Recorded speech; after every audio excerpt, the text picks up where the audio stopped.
Երևանում երկու գագաթնաժողով է տեղի ունենում,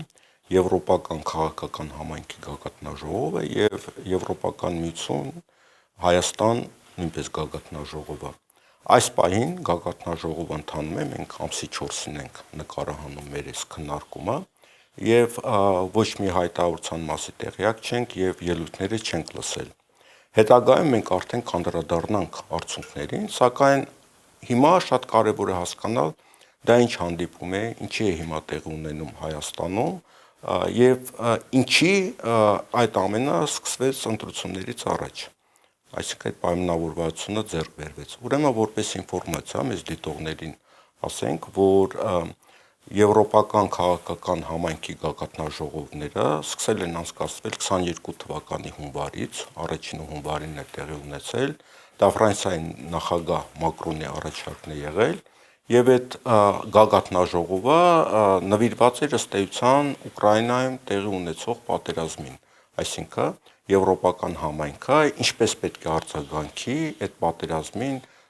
նաև որ ինչ արագ օգնություն պետք է ցուցաբերել, ինչ որոշումներ պետք է կայացնել, եւ դա սանկցիաներին էլ է վերաբերվում Ռուսաստանի հանդեպ, եւ առաջի անգամ այդ գագաթնաժողովը թվով 8-րդը տեղի է ունենում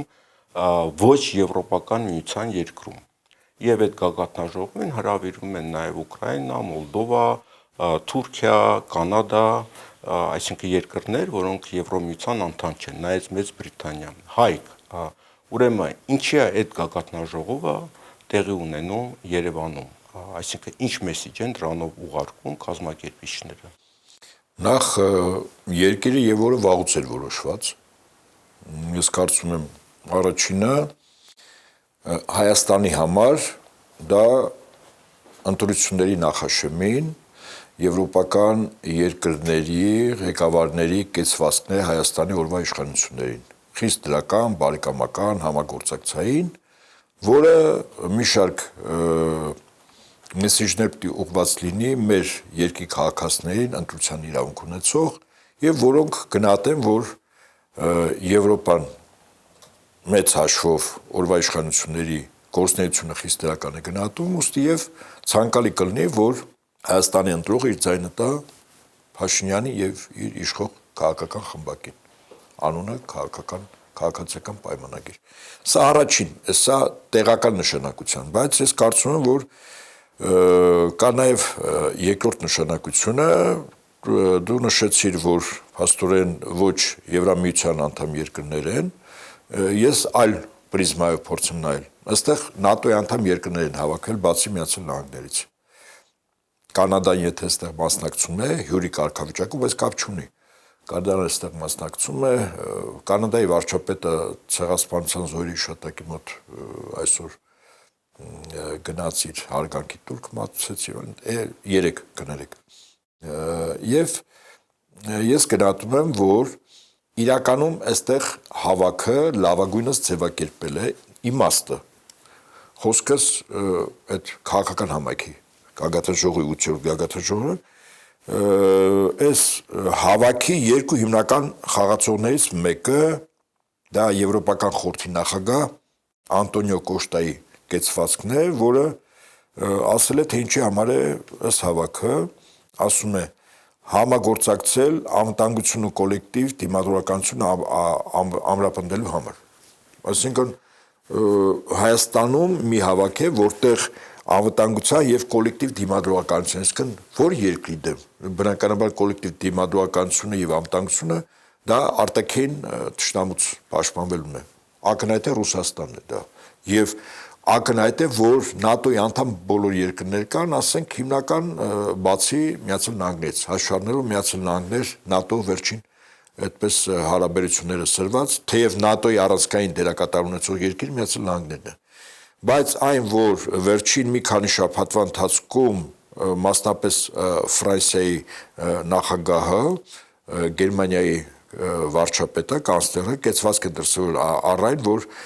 Եվրոպական միացյալ զինված ուժեր պետք է ստեղծվեն իրենց բյուջեով, իրենց նպատակներով, եւ դրա համար հիմա գործնական քայլեր են անում։ Ես կարծում եմ, որ երկրորդ խաղացողը Հայաստանում դա Ֆրանսիայի նախագահ Մակրոնն է եւ բուն նպատակը Հայաստանին ներքաշել մի գործընթացի մեջ, որով Հայաստանի ռեսուրսը, լինի մարդկային, լինի տարածքային, լինի զինուշ, ներգրավվի Ռուսաստանի դեմ այս կամ այն ձևով ուրեմն գործողություններ անելու։ Հայք, ուրեմն Եվրոմիությունն հիմա, ինչպես դու ասեցիք, փորձում է զինված ուժերը ստեղծել իր ռազմական արդյունաբերությունը վերականգնել, եւ դրա համար իրենց ժամանակ է պետք։ Եվ իրենք բացահայտորեն ասում են, այո, ուկրաինական պատերազմը պետք է շարունակվի, այսինքն իրենք ամեն ինչ պետք է անեն, որ շարունակվի, դրանով Ռուսաստանը թուլանա եւ իրենք ժամանակ շահեն, որպեսզի կարողանան վերազինել բանակը եւ նաեւ Գերմանիան օրինակ փորձ է անում իր բանակը հասցնել 400,000-ից ավել 480,000 թիվ են ասում։ Զելենսկին ուրեմն հյուրընկալում է Հայաստանում որպես մի պետության ղեկավար, նացիստական պետության ղեկավար, իսկ մենք այդպես ենք գնահատում եւ դա իրականություն է, որը Ուկրաինայի նախագահը չի, նախանցյալ տարվա մայիս ամսից ինքը Ուկրաինայի նախագահը չի, իսկ ինքը ստատուս չունի անգամ, եւ օրվա իշխանությունները Ուկրաինայի նախագահ կոչեցյալին ամենաբարձր մակարդակով դիմավորում են, տեղավորում են, ուշադրության կենտրոնում է։ Գիտեք, եկեք այսպեսի մի զուտ, ես այդ կվիճեի, որ ինքը Ուկրաինայի նախագահը չի, որովհետև ըստ սահմանադրության, երբ որ ռազմական իրավիճակ է լինում, ապա նախագահի ընտրություններ անց չի կացվում։ Սա մի կողմ դնենք, սա էական չի։ Արի քաղաքական բաղադրիչ։ Ես գամ, բայց թույլ տու լրացնեմ քո ասածը։ Այո, ժամկետը որ լրանում է եւ ռազմական դրության ժամանակ ընտրություն չի լինում, գիտեք ով է դառնում նախագահի պարտական։ Շատ ճիշտ է, Ռադայի ղեկավարը, բայց Ռադայի ղեկավարը չի ներկայացնում, չէ՞ Ուկրաինան։ Հայք, հիմա տեսնենք Հայաստանի գործող այս իշխանությունը ինչ քաղաքականություն է վարում։ Հասկանալի է, որ իրենք ուզում են հանրությանը ցույց տալ, որ ահա տեսեք Եվրոպական միությունը 50-ից ավել երկրներ, առաջի անգամ Հայաստանում եկել են այդքան շատ երկրների ղեկավարներ եւ մեզ աջակցում են եւ հանրության մի զգալի հատված կարող է ենթադրել, որ Հայաստանը կարող է դառնալ Եվրոպական միության անդամ։ Ժամանակին Վրաստանին են դա ներշնչում, որ Վրաստանը կարող է դառնալ Եվրոպական միության անդամ, Ուկրաինային մենք տեսանք, թե այդ ամեն ինչը ինչով վերջացավ, ինչով ավարտվեց, հա, ողբերգություններով ավարտվեց։ Հիմա երբ որ սին հույսեր են տալի մարդկանց, երբ որ ի տարբերություն Ուկրաինայի, Վրաստանի, Հայաստանը նույնիսկ ինչ-որ սահման չունի, հա, Վրաստանը գոնե ծովային սահման ունի։ Փաստորեն Հայաստանը ներքաշում են կոնֆլիկտի մեջ։ Հայաստանի տարբերություն Ուկրաինայի, Վրաստանի, նաև Իրանի սահմանակիցն է։ Հա, հիմա այս հանուն իշխանության երկիրը ներքաշել համաշխարհային գլոբալ կոնֆլիկտների մեջ եւ խաղացող սարքել, օգտագործվել մեկի կողմից մեկի դեմ, դա որքանով է վտանգավոր Հայաստանի համար, որովհետեւ ի տարբերություն Ուկրաինայի, որ ունի տարածք, բնակչություն, խորություն եւ այլն, Հայաստանը այդ ռեսուրսները չունի։ Ես Նիկոլի կարծիքով է հարցնում։ Մենք իսկապես մտածում ենք, որ ինքը այնքան ինքնիշխան է, որ ինքը կարող է որոշել, ենթադրենք Հայաստանը նման միջոցառում անցկացնի թե ոչ։ Մյուս կարծում եմ դա իրականությունից վական հեռու է եւ առնվազն Եվրամիությունն է որոշում տեղը, նպատակը եւ Հայաստանի ռեսուրսը, որը պետք է ներգրավվի Ռուսաստան դեմ 1-2 տարի հետո նոր վերազինված ուրեմն Եվրոպայով պատերազմի։ Ընդ որում ասեմ ձեզ, եվրոպական որևիցե երկրի զին ծառայող սկզբունքորեն եւ բանակ Ռուսաստանի դեմ չի պատերազմելու, իր տեխնիկան այո, հրանգիչներ այո, բայց ոչ երբեք ցամաքային զորքեր, որը որ հիմնական կորուստներ բերում են երկրին։ Ուկրաինան արդեն ընտրվել է, ասեմ ձեզ, հիմա շուտով ընտրվում է, արդեն ընտրվել են պետություններ, որոնց զինվորը պետք է զոհվի, կռվի եւ զոհվի, բայց ոչ հաղթանակի Ռուսաստան դեմ պատերազմ, ասեմ կոնկրետ։ Մերձբալթյան 3 հանրապետությունները, Մոլդավա, Հարավային Կովկասի 3 հանրապետությունները, Կենտրոնական Ասիա կամ Միջինասիական երկրների ժողովուրդները իրենց անձնակազմը։ Այսինքն Ռուսաստանի ամբողջ պարագծով հրդեհ բռնվելու Ռուսաստան դեմ եւ Եվրոպայի ծրագիրը դա է, այստեղ Հայաստանում այսօր այս պահին քննարկում է նման ծրագիր Հայաստանի ներգրավվածության եւ պատական չի որ արդեն 2 տարի է որ Հայաստանի զինուժը բերվում է ՆԱՏՕ-ի ստանդարտներին, որտեվ Վրաստանի եւ Ադրբեջանի բանակը ստանդարտներով զենք, սպառազինություն, զինամթերք, մարտավարություն, ռազմավարություն, կառավարման ձև բոլորը նատոյական են։ Հիմա Հայաստանին բերվում է, որպեսզի հարավային Կովկասը դառնա մեկ հարվածային բռունցք Ռուսաստանին հարավի ուղղությամբ հյուսային Կովկասի մատուցներում ռազմական գործողություններ սկսելու։ Հայաստանի դեպքում նաև Իրանի գործոնը մենք պետք է հաշվի առնենք, որտեղ նաև այս ամեն ինչը արվում է Իրանին հյուսիսից շրջափակելու համար, եւ մենք տեսանք, որ քանի անգամ փորձարվեց, որպեսզի Ադրբեջանից հարված տրվի Ուկրաինային, եւ Թուրքիան, առաջերտին Թուրքիան եւ Ռուսաստանը ըստ որոշ տվյալների դա թույլ չտվեցին, որ Ադրբեջանը ներքաշվի Իրանի դեմ պատերազմում։ Նաեւ Վրաստանը նույնպես բավականին իրեն ինքնուրույն է պահում եւ Վրաստանի հետ այդ քաղաքականությունը Եվրոմիության այն պատճառում է, որ Վրաստանը բավականին այնուամենայնիվ բավականին ինքնուրույն քաղաքականություն վարեց։ Հիմա Հայաստանը արդյոք Հայաստանից գործող ղեկավարությունը կարող է Հայաստանի շահերից ելնելով ինքնուրույն քաղաքականություն վարի, թե հանուն իշխանության այդ իշխող խումբը պատրաստ է նաև Հայաստանին ներքաշել նման վտանգավոր գործընթացների մեջ։ Նախ այն գնահատականը, որ Հայաստանը ինքն է որոշում կներքաշվի այս կամ այն ուժի դեմ, ասեմ, Իրանի պարագայում Եվրամիությունը նման խնդիր չի դրել։ Իրանի դեպքում խնդիր դրել Միացյալ Նահանգները Իսրայելի հետ միասին եւ ավելին Միացյալ Նահանգները ամեն ինչ անում էր Ուկրաինային պատերազմը ավարտի։ Իր համար ոչ շահեկան այդ պատերազմը։ Ուկրաինային պատերազմի շարունակականության բուն նպատակը այդ եվրոպական երկրները կամ ՆԱՏՕ-ի անդամ եվրոպական երկրները, որի նպատակը ի՞նչն է։ Նպատակը շատ պարզ է։ Տրամպը այս տարի նոյեմբերին Կոնգրեսի միջանկյալ ընտրություններին պարտվում է, եթե Իրանում փաստացի պարտվել է, Ուկրաինայում կռովը չի կանգնում եւ մեծ հավանականությամբ նոյեմբերին Տրամպը պարտվում է, հաջորդ օրից հանրապետականների դեմ արդեն հաղթած դեմոկրատները կարող են սկսել իմպիչմենտի գործընթաց։ Ես կարծում սա է այս բոլորի իմաստը, այսինքն Իրանի խնդիր չկա կոնկրետ այս եվրոպական երկրների։ Իսկ թե Փաշինյան Նիկոլի կարծիքը հարցնում է, ես խիստ թերահավատ եմ, այդ մարդը ընդհանրապես հանձնարարականներ է կատարում, իրեն ասում են, այսպես ինքը անում է։ Իհարկե դա համեմում է մեր երկրի քաղաքացիներին ներկայացնում որպես ինքնուրույն ինքնիշխան երկրի քաղաքականություն, որ իրականության հետ որևէ աղերս չունի։ Ավելին ասեմ, այն ինչ որ Հայաստանի վրա դրված է, տեղում նաև կուրայցա կա։ Կուրայցան Ադրբեջանը, Թուրքիան են անում, զինական առումով, ցեզ վստահեցնում եմ, եւ այդ առումով մեր վիճակը իսկապես ծանր է։ Մի կողմից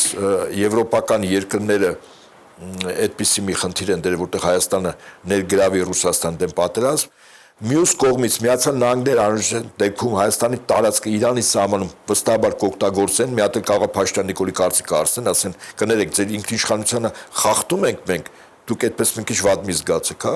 Միացյալ Նահանգները մտնում է պետության ղեկավարը առևանգում, ձերբակալում, հետո դատում է։ Պատերազմը սկսում առանց որևէ հիմնավոր փաստարկի, հա, Իրանի դեմ կոնկրետ։ Ուզում ասել, այստեղ Հայաստանը երկու կողմից է հարվածի տակ։ Իսկ եթե վաղը Միացյալ Նահանգները Իրանի դեմ այնուամենայնիվ որոշակի ցամաքային օպերացիա սկսեց Ադրբեջան եւ Հայաստանի տարածքը պետք եղավ որպեսզի օգտագործի, ինչը Փաշինյան Նիկոլին մի հատ թույլտվություն է հարցնելու։ Հայկ, երբ որ մենք խոսում ենք Հայաստանը որքանով է ինքնուրույն երկիր, մի բան է, երբ որ մենք քննարկում ենք Հայաստանի ղեկավարության ինքնուրույնությունը, մեկ բան է Հայաստանի հասարակության։ Եթե ընտրությունների ժամանակ Հայաստանի հասարակությունը իր ազգային շահերը գիտակցում է եւ ազգային շահերից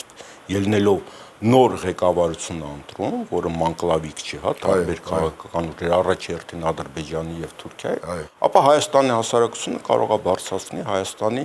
ինքնիշխանության աստիճանը։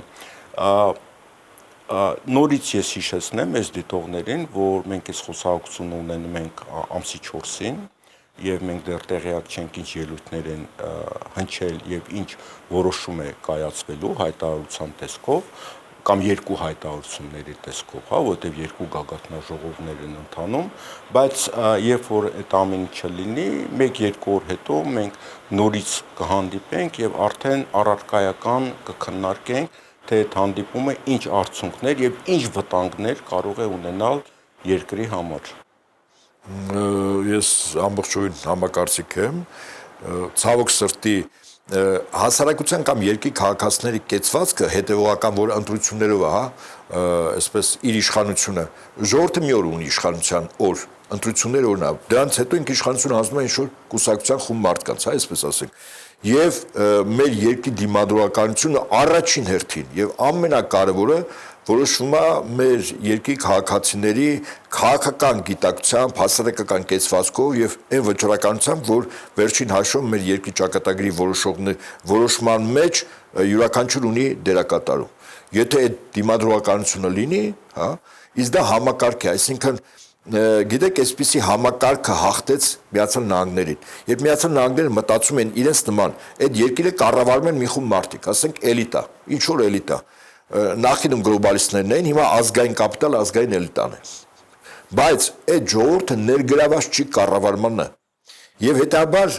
էլիտան փոխվում է, երկրի կառավարումը փոխվում է։ Հիմա նայեք մեր հարևան Իրանը, հաղթանակի ըստ իս Իսրայելի եւ ԱՄՆ-ի դեմ հաղթանակի հիմնական ուրեմն հենքը այն էր, որ Իրանի հասարակությունը կամ Իրանի քաղաքացիները ներգրաված են երկրի կառավարման մեջ բոլոր անխտիր եւ ընդ որում ներգրաված էին հասարակական հիմունքներով։ Այսինքն Իրանի յուրաքանչյուր քաղաքացի ինքը իր երկրի իրական տեր էր զգում։ Կապ չունի ինքը հասարակական որ կառույցի մեջ է։ Իդեպ այդպիսի կառույց հիմա փորձ արվում Ռուսաստանում ստեղծել։ Այսինքն այս ռազմական գործողության ժամանակ, երբ որ քաղաքացիներին պարբերաբար տարբեր օգնություն, օժանդակություն, վթարալինում, առողջապահություններ, վիրահատություններ, արյուն տալն է, բոլորը ներգրաված լինեն հասարակական հիմունքներով, պետականը մնում, մասնագետները։ Ես կարծում եմ, որ Իրանին գլխատեցին ուրեմն կառավարչական ապարատը, բայց ինքը Իրանը մի երկիր է, որտեղ այդ կառավարման մեջ յուրաքանչյուր Իրանի քաղաքացի ունի մասնակցություն, եւ դա այդ երկրի դիմադրականության եւ պաշտպանունակության մասն է խոսում։ Մեզ մոտ ցավոք սրտի դա չկա։ Հայկ, ուրեմն վերջացնենք Իրանի թեմայով։ Իրանի հասարակության մի զգալի հատվածը